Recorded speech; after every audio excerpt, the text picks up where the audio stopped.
célébrons aujourd'hui cette belle fête de l'Ascension, une des grandes fêtes d'obligation dans l'Église universelle. Et nous venons d'entendre le double récit, celui des Actes des Apôtres, et puis celui de l'Évangile selon saint Marc, de ce jour bien particulier qui marque le départ sensible de notre Seigneur Jésus-Christ de la terre pour le ciel. Dans ces deux passages, aussi bien dans l'Évangile que dans les Actes des Apôtres, c'est le fait qui nous est rapporté et l'envoi en mission que Jésus-Christ adresse à ses disciples avant de lui-même se retirer. Mais, dans le fond, il ne nous donne pas le sens profond de ce mystère qui s'est réalisé ce jour-là, le mystère de l'Ascension. Pour trouver le sens de ce mystère, et donc pour nous vivre chrétiennement de ce mystère de l'Ascension, il nous faut nous reporter à un autre passage de l'Évangile. C'est le jour du jeudi saint que notre Seigneur Jésus-Christ nous a livré la prière. Ce jour-là, en effet, juste après avoir institué la Sainte Eucharistie, notre Seigneur Jésus-Christ adresse un long discours à ses apôtres. Et précisément, comment commence-t-il ce discours? En disant ceci: voici que je m'en vais vers le Père. J'ai quitté le Père pour venir dans le monde, et désormais, je m'en vais, je retourne au Père. Et ce retour au Père, eh bien, c'est bien celui de l'Ascension qu'il anticipe et qu'il explique déjà avant même sa passion à ses disciples. Il a quitté le Père pour venir dans le monde. Pourquoi? Par amour pour le monde. C'est ce qui nous est rapporté aussi par l'Évangile de Saint Jean. Dieu a tant aimé le monde qu'il lui a donné son Fils unique, afin que quiconque croit en lui ne périsse pas, mais ait la vie éternelle. Ça, c'est l'amour de Dieu, l'amour du Père, qui envoie son Fils. Et le Fils, lui, eh bien, il a l'amour de son Père. Et par amour pour son Père, il a accompli sa volonté. Donc, en Jésus-Christ, il y a ce double amour qu'il anime en permanence. L'amour du Père, faire sa volonté, obéir à son Père. Et comme son Père aime le monde et lui dit d'aimer le monde, il aime le monde. Mais voici, Dieu a envoyé son Fils unique pour accomplir une mission. Et voici que cette mission arrive à son terme. Père, j'ai glorifié votre nom. J'ai accompli la mission pour laquelle vous m'avez envoyé. Désormais, glorifiez-moi. Glorifiez-moi de cette gloire que vous m'avez donnée dès le commencement du monde. C'est donc maintenant l'heure du retour de Jésus-Christ à son Père. Pourquoi? Par amour. C'est par amour qu'il a quitté le Père pour venir dans le monde. C'est par amour qu'il quitte le monde pour retourner dans son Père, pour retourner à son Père. Et là encore, amour pour son Père, évidemment, il est comme aspiré, attiré par cet amour irrésistible. Et par amour pour nous aussi, puisqu'il dit à ses apôtres: il vous est bon que je m'en aille. Je m'en vais auprès du Père pour vous y préparer une demeure. Alors, devant ce discours qui paraît un petit peu mystérieux pour les disciples, tenus par Jésus-Christ qui est devant eux, eh bien, il l'interroge et il dit: mais montrez-nous le chemin. Quel est ce chemin qui mène au Père? Notre Seigneur Jésus-Christ répond: je suis le chemin. Et manifestement, la réponse est encore un petit peu mystérieuse, ça ne satisfait pas encore les apôtres. Il y a Philippe qui dit à Jésus: écoutez, Seigneur, montrez-nous le Père et ça nous suffit. Jésus-Christ lui répond: mais Philippe, il y a tant de temps que je suis avec vous, et tu ne sais pas que qui me voit, voit le Père. Tu ne sais pas que le Père est en moi, et je suis dans le Père. Ça a l'air si simple, dit comme ça. Néanmoins, il reste un mystère à éclaircir. Jésus-Christ a quitté le Père pour venir dans le monde, et il retourne au Père, et en même temps il dit: je suis dans le Père, et le Père est en moi. S'il est dans le Père et que le Père est en lui, Comment peut-il avoir quitté le Père et retourné au Père? Eh bien, il y a les deux aspects. C'est vrai, tout au long de sa vie sur terre, Jésus-Christ, le Verbe de Dieu fait chair, reste parfaitement uni à son Père. Comment cela? Par l'union qui existe en permanence entre les personnes de la Sainte Trinité. Union dans une même substance, c'est un seul Dieu. Union dans une même nature divine. Union telle que l'union du Verbe avec son Père est plus forte, parce que plus essentielle, que l'union même du Verbe avec l'humanité de Jésus. Celle-là, cette union-là, elle est plus contingente, puisqu'à une époque, elle n'existait pas. Et puis, à un moment, le jour de l'incarnation, cette union a commencé à exister. Et pourtant, cette union entre le Verbe de Dieu et sa nature humaine, elle est extrêmement forte. Elle est si forte que, même lorsque la nature humaine de notre Seigneur Jésus-Christ meurt, lorsque son âme se sépare de son corps, eh bien, l'âme reste unie au Verbe de Dieu. Le corps reste uni au Verbe de Dieu. Donc, l'union du Verbe de Dieu à son humanité est plus forte même que l'union de l'âme et du corps. Et l'union du Père avec le Fils est plus forte encore que cette union entre la nature divine et la nature humaine de Jésus-Christ, pourtant dans une seule personne. Vous pouvez ainsi vous faire une toute petite idée de la force, de la puissance, de la profondeur de cette union du Verbe avec son Père. Et pourtant, véritablement, le Verbe peut dire « J'ai quitté le Père pour venir dans le monde et je retourne au Père ». Que manque-t-il? Que manque-t-il à Jésus-Christ le jour de son ascension, ou juste avant son ascension, pour qu'il ait besoin de retourner vers son Père? Pourtant, il a cette unité qu'il n'a pas perdue entre le Verbe et le Père, entre le Père et le Fils. Pourtant, dans son âme humaine, il a la vision béatifique qu'il a toujours eue depuis le premier instant de son incarnation. Même au moment de sa mort, même au moment de sa passion, il l'a conservé. Pourtant, cette fois-ci, son corps est uni à son âme, et même la gloire de son âme rejaillit sur son corps. C'est la gloire de son corps ressuscité. Mais il manque encore quelque chose pour que sa gloire atteigne sa plénitude, sa perfection. Il lui manque d'abord de quitter cette terre d'exil. La terre, le monde, reste une terre d'exil. Il est venu pour accomplir sa mission. Mais son lieu, c'est le ciel. Et donc, sa joie est parfaite.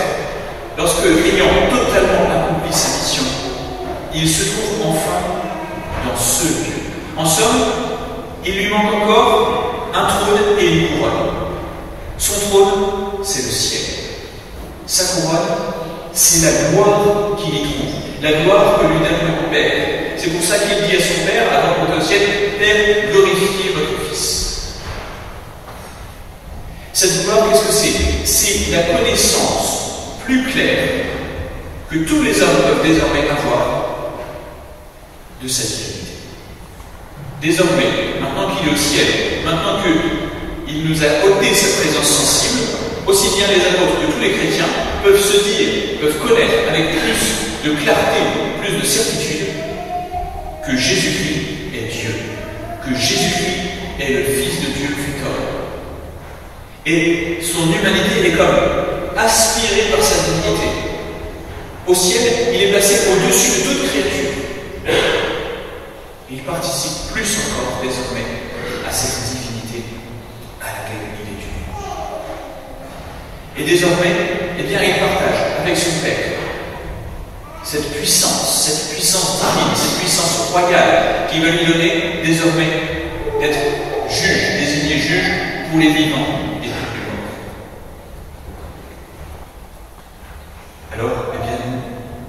bien que nous perdions cette présence sensible comme les apôtres l'ont perdu, il nous faut nous réjouir de cette gloire que connaît Jésus-Christ au ciel, dans son corps, dans son âme, dans sa divinité. Et nous, comment allons-nous vivre de cela? Nous qui sommes appelés à imiter Jésus. De fait, nous retrouvons en nous beaucoup de choses que nous venons de décrire pour Jésus. En effet, nous aussi, d'une certaine façon, pas tout à fait de la même façon que Jésus-Christ, nous aussi nous sommes sortis du Père. C'est-à-dire que nous sommes créés par Dieu. Nous venons de lui. Et si nous observons notre simple nature humaine, nous y voyons beaucoup de belles choses, mais beaucoup de belles choses qui sont limitées. Et si nous réfléchissons un peu, eh bien nous disons, mais ces belles choses, elles ne viennent pas de nous, elles viennent de Dieu. Et donc si Dieu nous a donné ces belles choses, c'est qu'il les possède avec beaucoup plus de plénitude. Et donc nous ne devons aspirer qu'à une chose, c'est à rejoindre Dieu, à rejoindre la source de toutes ces belles choses que nous voyons en nous. Et puis, non seulement nous sommes créatures, mais en plus, par le baptême, nous avons acquis une vie nouvelle. Une vie nouvelle qui est beaucoup plus grande, beaucoup plus belle encore que cette vie de créature. C'est la vie de la grâce. C'est la vie de la Sainte Trinité en nous. C'est ce qui peut nous faire dire que le ciel déjà est en nous, le royaume des cieux est au-dedans de vous, a dit notre Seigneur Jésus-Christ. Le ciel est déjà là. Alors oui, il doit nous faire aspirer à plus encore. On doit avoir cette nostalgie du ciel, de la présence de Dieu, d'une présence plus totale, non plus par la seule grâce, mais par la gloire, c'est-à-dire en pleine lumière, en pleine clarté, dans la vision béatifique que nous n'avons pas encore. Mais déjà, le ciel est en nous. Comme Jésus pouvait dire, le Père est en moi et je suis dans le Père. Nous pouvons dire, ça ne signifie pas exactement la même chose que Jésus-Christ, mais oui, la Trinité est en nous et nous sommes dans la Trinité si nous vivons de cette vie de la grâce. Et alors, comme Jésus-Christ aussi, et c'est l'objet du discours de Jésus-Christ le jour de l'Ascension, comme lui, nous avons une mission. Lui, sa mission termine le jour de l'Ascension, pour nous, elle commence. Quelle est cette mission? Allez, enseignez toutes les nations, baptisez-les au nom du Père, du Fils et du Saint-Esprit. C'est-à-dire, allez, dites-leur qui je suis, allez, donnez-leur quelque chose de cette grâce, de cette vie divine que je vous ai donnée, et que maintenant il faut partager, il faut répandre sur toute la terre. Ce message-là, cet envoi, cette mission, il s'adresse à chacun d'entre nous. Alors comment faire? Nous savons que nous devons être apôtres, mais dès qu'il s'agit de passer à l'action, nous sommes un peu démunis, nous sommes très maladroits, très gauches. Eh bien, là aussi, notre Seigneur Jésus-Christ nous a donné la réponse la plus profonde dans son discours après la scène. Il a dit que tous soient un, c'est-à-dire unis par la charité.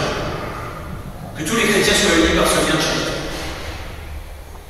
Que tous soient un comme nous sommes un, c'est-à-dire que Jésus-Christ et le Père sont un, sont unis par un lien d'amour extrêmement profond. C'est à cela qu'ils connaîtront que vous m'avez envoyé. Donc c'est à votre charité, que l'on pourra connaître que le Père a envoyé le Fils et que le Fils nous envoie. En somme, il faut que tous ceux qui n'ont pas encore la joie, la grâce de connaître Jésus-Christ puissent, en vous voyant, en nous voyant, être intrigués. Intrigués par cette unité, c'est-à-dire cette charité qui règne. Et se dire, mais d'où est-ce que ça vient? Il y a quelque chose de plus qu'humain.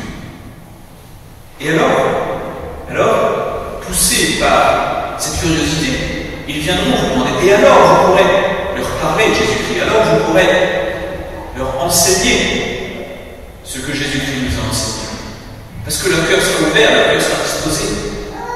Et alors vous pourrez, ayant donné cet enseignement, donner ce baptême, au nom du Père, du Fils et du Saint-Esprit, cette vie de la grâce, et ainsi les faire rentrer dans cette grande famille, dans ce grand lien de charité qui nous unit tous, qui n'est que le prolongement de ce lien de charité qui existe entre les trois personnes de la Sainte Trinité.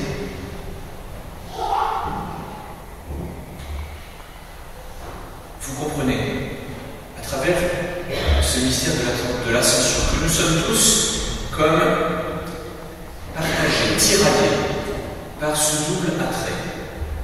D'une part, cette attirance pour le ciel.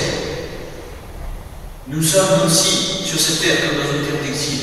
Et d'autre part, cette mission sur la terre qu'il nous faut prolonger. Prolonger tant que justement nous avons du bien à faire sur cette terre, qui nous maintient d'une certaine façon encore éloignés de cette gloire, de cette joie complète de l'être au ciel.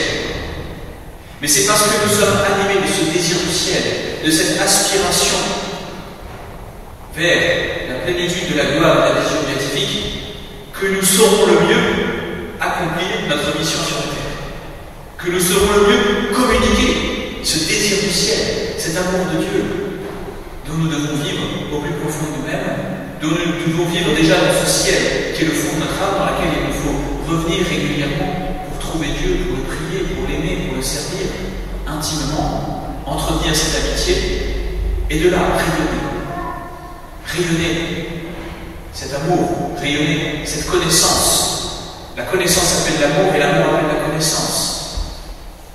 Et alors, eh bien oui, nous serons fidèles à cette mission donnée par Jésus-Christ le jour de l'Ascension. Mission donnée à ses apôtres, mais mission donnée à tous les chrétiens, à toute l'Église.